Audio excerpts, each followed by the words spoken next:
So today, the presenters are the Standards and Technical Team at ASABE. I'm Jean Walsh, Standards Administrator. If the others would like to introduce themselves, Carla? I'm Carla Companion, Global Standards Administrator. Walter? Walter Brace, Standards Specialist. And Scott? Scott Cedarquist, the Director of Standards and Technical Department.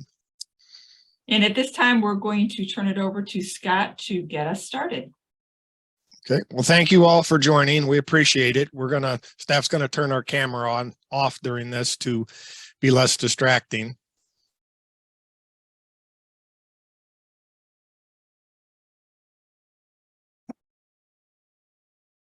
You go to the next slide, please. So I'd like just to talk a little bit about the geographic types of standards. Most times people think of national standards in the US done under the ANSI umbrella. So ASABE does a lot of national standards as well as other organizations like the Mechanical Engineers, ASTM, the Electrical Engineers and Underwriters Laboratory. And then in Canada, we'd have the Standards Council of Canada. ASABE is now accredited in Canada as well as ASTM, the Canadian Standards Association, UL, and a number of others. But if you were to go to Germany, there would be DEN standards, et cetera, et cetera. There can also be regional standards. SIN comes to mind, the European norms done in the European Union. And then today we're going to talk about international standards. And there's a few organizations that do this. The main one is ISO, and that's the main place that ASABE, the only international group now that ASABE is involved in for standards, but there are electrical and information technology standards, et cetera. ISO standards are internationally approved by experts. So think of this as documentation about something that works, the best way of doing something. This could be about how to make a product, test a product, supply materials, all sorts of different topics. And these standards are the distilled wisdom of these experts with divergent backgrounds that come together to share the way things are done in their country and document something that would work around the world for everyone around the world. And I'd like to point out there are about 23,000 ISO standards. There is about half this many ANSI standards. So this is a big body of work. And today we'll talk about where we have involvement in this with ASABE. Now, why would you want to do an international standard? Well, if you talk to our friends at the Department of Commerce, ITA, they will say about 93% of global trade is impacted by standards and tech regs that often reference standards. And they will also mention the World Trade Organization Agreement on Technical Barriers to Trade. This requires that each WTO member use relevant international standards in their regs and conformity assessment procedures. And I looked up which countries signed on to this, and almost every country in the world has done that. A couple that come to mind that didn't are Eritrea and North Korea. So pretty much the rest of the world has signed on to that. And then ISO standards show up in specifications and contracts. And it's better to be aware that there's standards out there that are going to impact your little part of the industry or the world than to be caught unaware when one of your customers says, well, let's do it according to this standard. So a secretariat country would be who would run the committee. So all ISO decisions are made by one country, one vote. These are the participants, but every ISO committee has one country that coordinates the affairs of the committee. ISO is based in Geneva. That's where the rule makers and the staff would be, but each country could step up and run a committee, a technical committee or subcommittee under that technical committee. There can be strategic advantages of coordinating this committee. And there can also be strategic advantages, even if you're not the country that does it, to initiating new ISO work. Because when you've got a draft and you bring it forward, others to get it changed have to, come up with a really good reason to change from what's been put out there by the initiator. So participation, I said country participation. We're just going to talk with this. This is one of the committees we'll talk about a little bit more in detail today that ASABE is very involved in, but this shows your participation map. If you look up any ISO committee, you'll find a map like this of which countries have stepped up to watch this work or get involved in this work. So the dark blue country in this case is France, and they are the secretariat nation. They're the country that's taken this on, that would be sending out the documents and doing the coordinating work. The lighter blue countries vote, and they would then be the ones that would make the decisions on moving things forward a step at a time. And the orange or yellow countries are just observing. Many times they will watch, and then when they see something of interest come along that impacts their countries, they will change their status and they will ask to become a voting country. ISO mirror committees. This is what the world calls the group of experts from any given country that comes together and decides one vote for that country. These committees are referred to as mirror committees mostly in the world. In the US, they're referred to as Technical Advisory Group, or TAG. So mirror committee, Tech Advisory Group, or TAG, US Technical Advisory Group, or US TAG usually are interchangeable.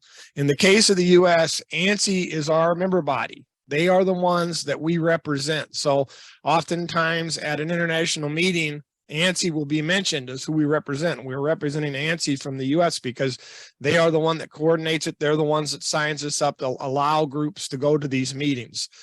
And ANSI basically delegates the responsibility to the national experts. So in this case, it's people that come together with the ASABE committee to put in their position. So we administer and we communicate the US position to ANSI from the experts within ASABE on a topic for the US vote. So this work's been going on a long time. This was after World War II. ISO was formed, again in Geneva, Switzerland is their headquarters. We don't do first technical committee 1 in ASABE. It's done, I think, in the mechanical engineers, but it was the first one that was ever established. The first technical committee is screw threads in 47. Now you go forward 5 years to Technical Committee 23. We do administer the U.S. position for that, the U.S. TAG or Mirror Committee, tractors and machinery for ag and forestry. You bump up now to 1969, fertilizers is the 134th, and we do that. ASABE does that. And then, you keep going along. Now we have feed machinery in 2014, and very recently, right before COVID, I'm going to call it food processing machinery in 2019. And there's more new technical committees proposed every year. And I do monitor that and let ASABE members know if there's something that might be of interest that's new, and let them weigh in on whether it would be beneficial to the U.S. So these are our connections in ISO. TC23, the agricultural machinery, we're very much involved in that. We're also involved in subcommittee 17 of TC34. So the TC, we do not have TC34. That would be the food standards, but under it are a number of subcommittees. The 17th formal subcommittee that's been formed is management systems for food safety. To any food safety professionals on the call, that would be the committee that does ISO 22000. So we'll talk more about the subcommittee structure under TC23 in a minute, but TC34 has this same thing. We just have the one. TC134, fertilizers, soil conditioners, and beneficial substances. It was fertilizers and soil conditioners for many years, and beneficial substances was added not that long ago. We do this with support from the Fertilizer Institute. TC255 on biogas. And biogas is more than the anaerobic digesters that a lot of people think about and talk about in the society. It's also industrial topics like flaring of excess biogas, like at a landfill or somewhere where you've seen a flaring of this gas because they don't have a use for it, all the way to the smallholder, almost humanitarian use of it as a cooking gas, clean cooking gas. In Southeast Asia and places like that, that's very commonplace. 238, Technical Committee 238 is solid biofuels. For the U.S., a lot of the interest in this is because they cover other things, but they cover wood pellets for combustion. A lot used by many people in stoves and even in industrial applications.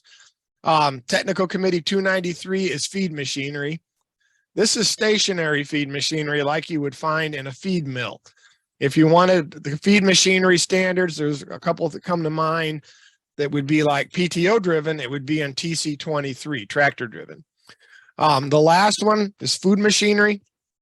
That's TC326. This is brand new. This emerged, right before COVID. They have not met in person. They want to meet in person.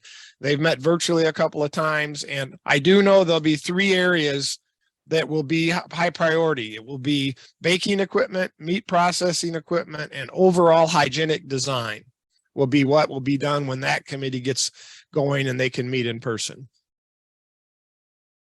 So here's TC23 and all its currently existing subcommittees. You can see some numbers are missing, and those were dropped over the years as they completed their work and the work was moved up to TC23.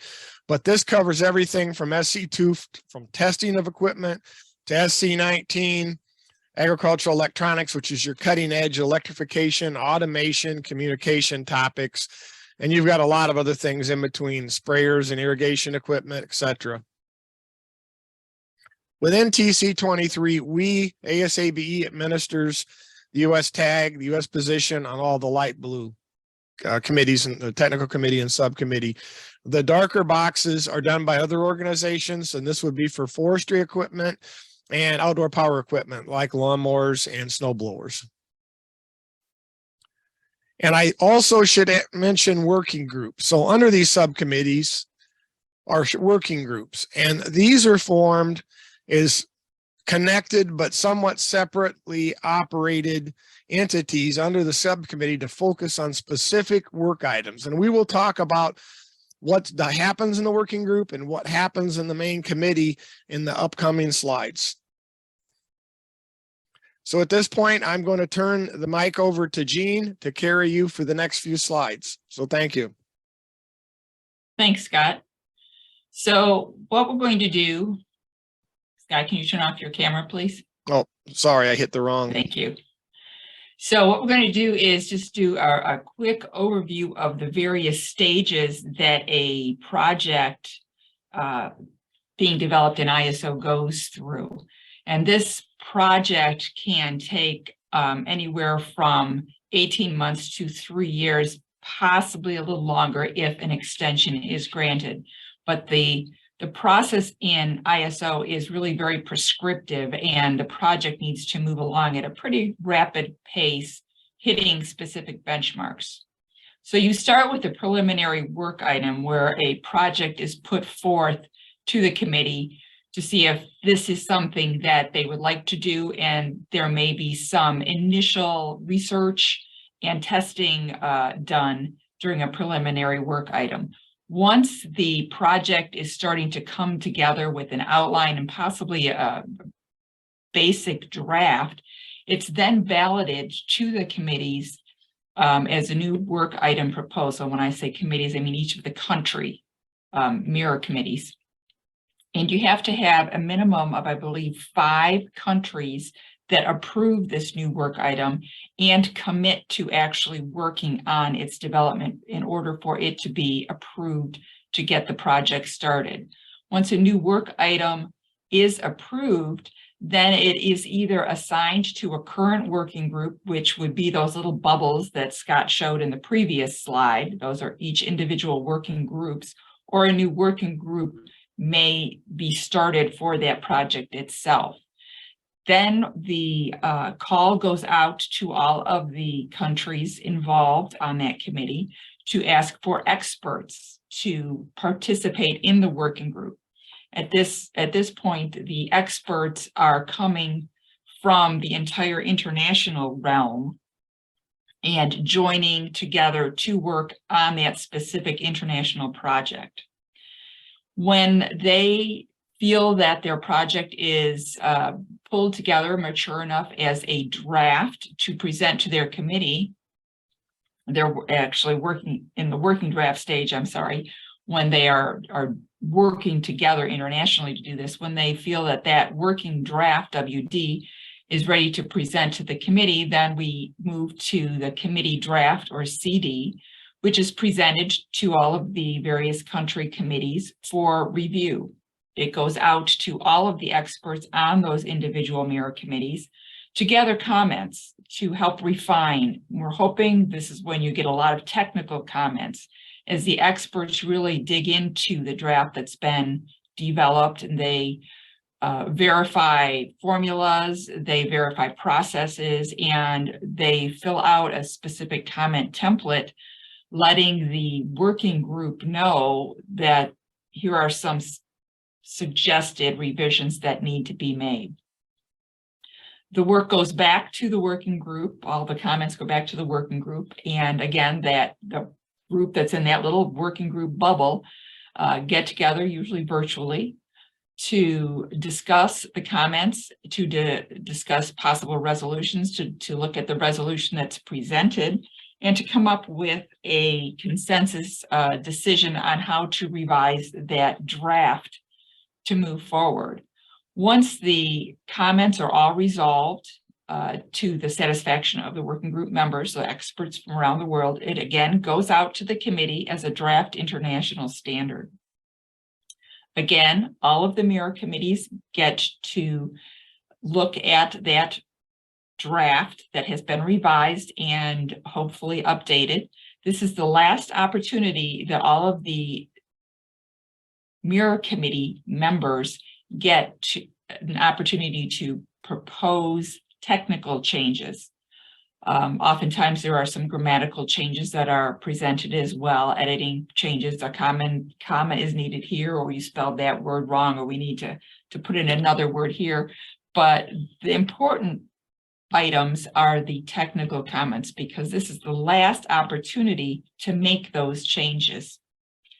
If a draft international standard comes back and it only has editorial comments and no technical comments, per the ISO directives or rules, that draft can go directly to publication.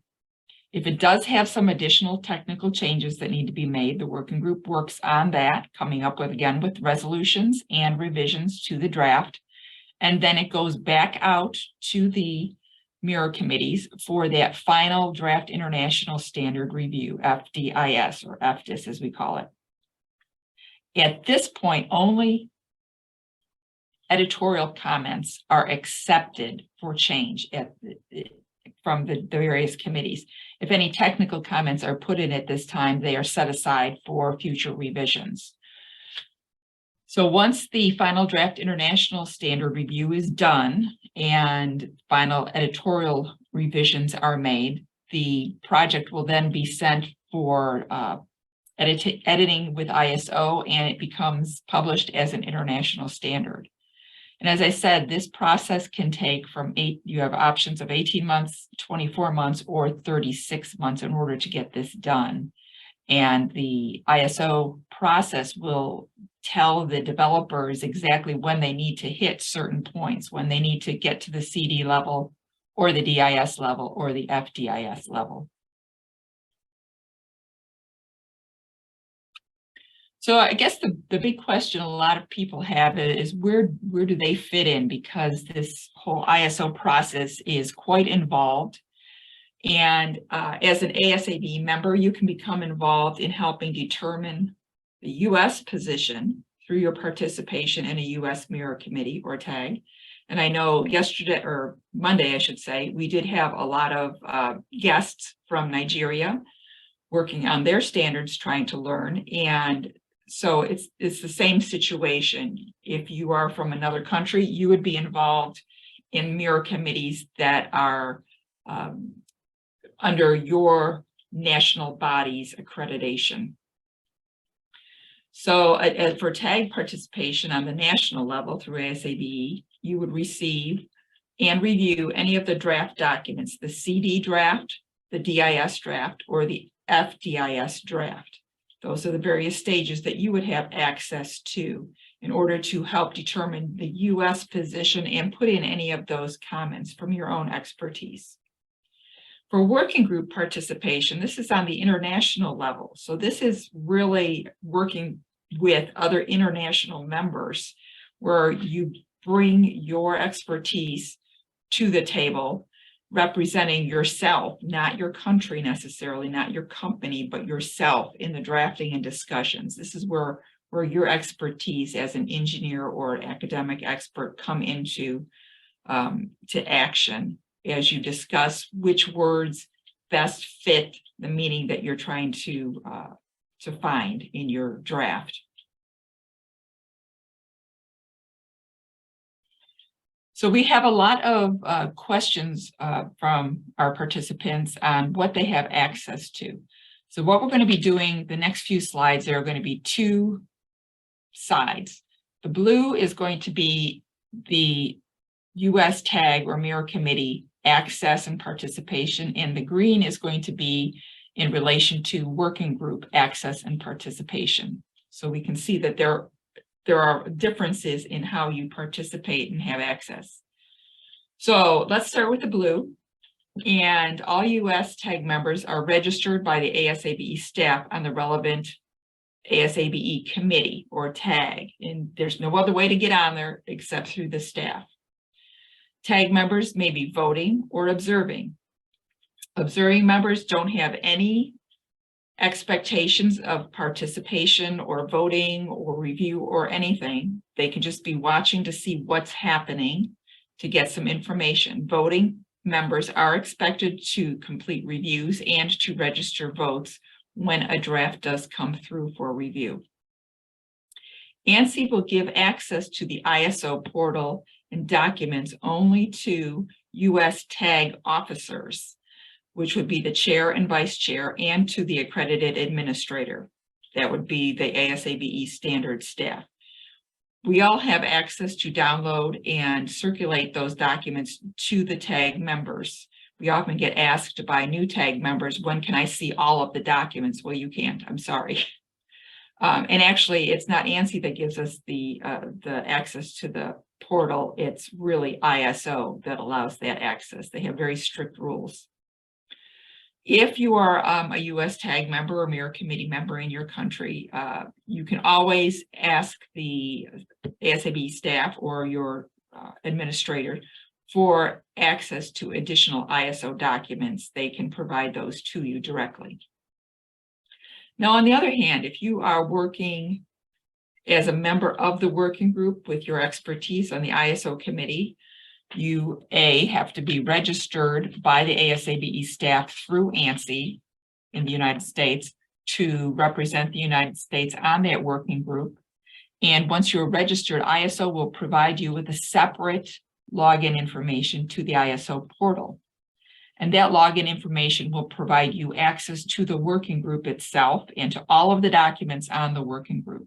So if you are a working group member, you will be able to see all of the documents that have been posted to those working group members from the beginning. So if you start at the beginning, you'll see everything that's posted as it happens. If you join the working group later on, you'll be able to go back and see possibly development of previous projects or the project that you're working on, because you will have that access. You will have it, you'll be able to register and access that directly from the ISO site yourself. And there's a link here that does take you to the ISO portal. So then there is the voting and commenting. Again, two different aspects. If we're looking at the ISO US tag, the ASABE staff will circulate the TC and SC ballots to all of the tag members. Generally, it's going to be a 30 to 90 day ballot. Depends on the type of ballot it is. Each stage has a different time frame that the ballot is circulated. All of the balloting will be done in the ASABE Engage platform in the workspace. We've started the workspace, I think, about 3 months ago. And so we're still learning it and moving forward, but that's where all of our balloting will take place from now on. When the ballot is completed, the staff will confer with the leadership of the tag and possibly hold a call for additional discussion by the experts in order to determine the U.S. position. And once the U.S. position is determined, the ASABE staff sends it to ANSI. ANSI, being the official member, they register the ANSI vote on the ISO portal on behalf of their experts. Going to the working group, again, you're working in the international realm and you're working as an individual expert. So each working group member will represent your own expertise in the drafting discussions and resolutions. You will receive all of the information directly from the working group project leader or convener. That doesn't come through the administration or ASABE. And each working group member will submit their own comments directly to their leadership of the convener or the working group project leader. And you also register your own votes. Sometimes there is a working group vote, committee internal ballot, CIB it's called, and you would have to make all those votes yourself. As far as attending meetings, when you're talking international meetings, each technical committee and subcommittee tries to have an annual plenary or meeting where all of the countries can get together. During the COVID years, we were doing this virtually, which had some pluses and minuses. The pluses being that more countries were able to be represented and more of our TAG members were able to actually get online and find out what happens at a plenary meeting. The negative is that these plenary meetings are really wonderful for getting to develop relationships with people from other countries that you're working with. And having just the virtual aspect does not encourage that type of relationship development. So we're glad to be getting back to that. Each country will register their delegation to represent their interests, and they designate the head of their delegation. In our case, it's generally the chair of our U.S. TAG. So as I noted before, there are some officers that have access to the documents on the ISO portal, chair, vice chair, and sometimes if you are an international convener or chair, and you have the ability to register yourself, but ASABE staff is required to register everyone attending, even if you have already self-registered. So if you are one of those officers, please do not hesitate to notify us that you also plan to participate in any international meetings, because we are required to register you through ANSI. And one of those reasons is so that they know you are present and attending a meeting in case there is a problem, and they can notify us or family members, etc., in case of an emergency. At plenary meetings, the head of delegation, in our case, usually the chair of our committee, speaks for and votes on behalf of the country that they represent. In our case, we are voting on behalf of ANSI, so we need to keep that in mind as well. We're not voting, our people are not voting on behalf of their company or for ASABE. They are voting on behalf of ANSI, representing all of the U.S. Moving over to the green side with working groups, we've already talked about working groups voting for themselves. Working group experts are required to register themselves for working group meetings. There is a process that they can do that on the ISO portal. And again, here's the login for the portal. And all experts are expected to participate, vote, and comment at all working group meetings. So one thing, if you do decide to participate in a working group, know that you are making a real commitment to be present. It's not a situation where you can go and just observe. That's not the intent. The intent is that you come with your expertise and you're willing to discuss the comments and the resolutions in order to make these standards work globally. And now I'm going to turn over the microphone to Walter to discuss some of the resources we have. Thank you, Jean. As it is with almost everything in this world, whether in your personal life or, in your professional life, everything is governed by rules, and ISO standardization, the process is no exception. And you can see on the slide here, we've put together a few resources for you. Everything we've discussed today is governed by these rules, whether they're specifically from ISO or from ANSI. So right here, the ISO IEC directives can be found at this website, and they cover both part 1 and part 2. We also have ISO's code of conduct as well. And for ANSI, we are governed as a standards developer under the international procedures as well, and they can be found at this website. As it mentions here, they're applicable to all U.S. participants. And we are accredited to use the Model Operating Procedures Annex A. And as well as with ISO, ANSI also has its own code of conduct found on the website.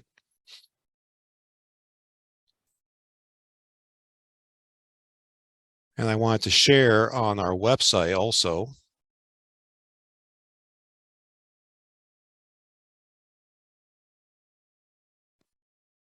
We also have website info on our webpage. If you go to here's our main webpage, and if you go to Publications and Standards and go to International Standards right here, we have a very informative page on everything we've gone over today. Nice little introduction. But over here on the right-hand side, we have links to all the ISO technical committees that we administer. And these are the actual direct ISO web pages for each one. So if you weren't aware of how many we cover, it's quite a few. Down here, we have some hot links to various things that we've been discussing here as well.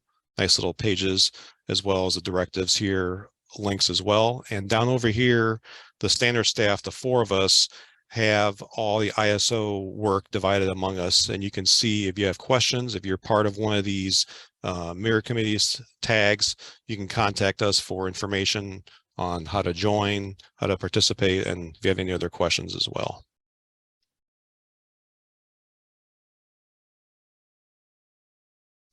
And now I think Scott's going to wrap it up with a few more interesting facts. So I guess the last point I would like to make is if you're interested and you want to get involved. Well, if you're in the US, and if you're not in the US, you'll have to go through your own national standards body, but if you're in there, or whoever's doing it for them. But if you're in the US, become a member of the US Technical Advisory Group, the mirror committee. And we'll have 2 different levels for this. We have voting members and we have observing members. So all U.S. TAG members will be apprised of all new developments and will help develop the U.S. position. Remember, 1 country, 1 vote. But we realize some of you don't have the time to get involved at the voting level, but just being an observer, you can kind of feel like you're part of it, be on sort of the mailing list. And if you see something that comes along you're really interested in, you can still comment on it, and you can always request to become a voting member. But I guess one of my messages is don't be surprised by a standard that gets developed without your input if the topic is important to you.